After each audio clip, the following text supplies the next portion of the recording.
है दोस्तों।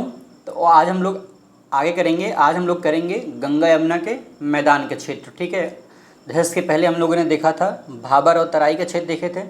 ठीक, भाबर और तराई के क्षेत्र को हम लोग उसको जो क्लासिफिकेशन भी किए थे और उसको हम लोग कर लिए हैं। अब आज हम लोग देखेंगे गंगा और यमुना के मैदान को। ठीक है, गंगा और जो यमुना का क्षेत्र है, गंगा यमुना का जो मैदान है, यह गंगा और उसकी सहायक नदियों के द्वारा, गंगा और उसकी सहायक जो नदियां हैं उनके द्वारा ये जड़ोद जो निक्षेप है ये पूरा बना हुआ है गंगा का मैदान का क्षेत्र। ठीक है, ये जो यूपी का लगभग जो एरिया है, ये यूपी का जो मैक्सिमम जो एरिया है, ये 3/4 एरिया में इसका विस्तार है। ठीक है, गंगा यमुना का जो मैदान है, पूरे यूपी में लगभग 3/4 एरिया में गंगा यमुना का क्षेत्र का मैदान का विस्तार है। ठीक है, हम लोग इसका क्लासिफिकेशन करें गंगा यमुना के मैदान को भी, तो यहाँ पे हम लोग देखते हैं कि गंगा यमुना का जो मैदान है इसको हम लोग 2 भागों में बांटते हैं। कौन से?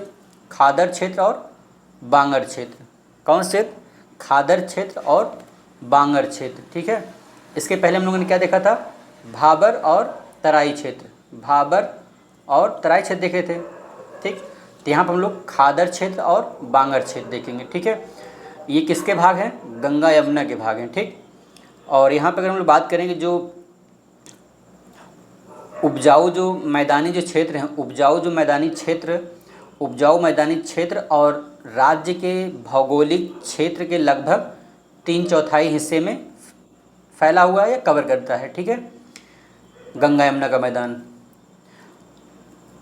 देखिए इसको हम थोड़ा शॉर्ट फॉर्म किए हैं थोड़ा, कि इससे ताकि आपको टाइम बचे और चीज़ें अच्छे से समझ में आ जाए। जैसे ये गंगा यमुना का मैदान है, इसे हम लोग क्लासिफिकेशन किए हैं बांगर का क्षेत्र और खादर का क्षेत्र। ठीक है, और इसको याद रखिएगा कि ये जो यहाँ पे जो गंगा यमुना के मैदान है, इसके पश्चिम साइड में ये खादर का एरिया है, पश्चिम साइड में इसके ये खादर का एरिया और पूर्व साइड में इसके बांगर का एरिया है।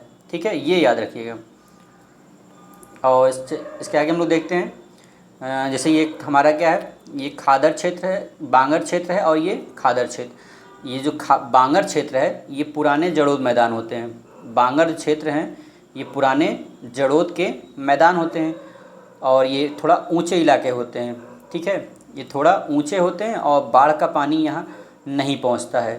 ठीक, यहाँ पे बाढ़ का पानी नहीं पहुँचता है। वहीं जो खादर का जो एरिया है ये थोड़ी निचली भूमि के जड़ोद होते हैं और बाढ़ युक्त होते हैं, यानी बाढ़ का पानी यहाँ पहुँच जाता है। फिर वहीं यहाँ की जो मिट्टी बांगर की तुलना में महीन और उपजाऊ होती है। ठीक है, जो खादर की जो मिट्टी होती है वो इसकी बांगर की तुलना में महीन और उपजाऊ होती है। और यहाँ पे जो मैक्सिमम जो खेती होती है गन्ना, चावल और गेहूँ की होती है। ठीक है, आई होप कि आपको अच्छे समझ में आया होगा। ठीक है, बाई कोई डाउट हो तो आप पूछ लीजिएगा। Thank you.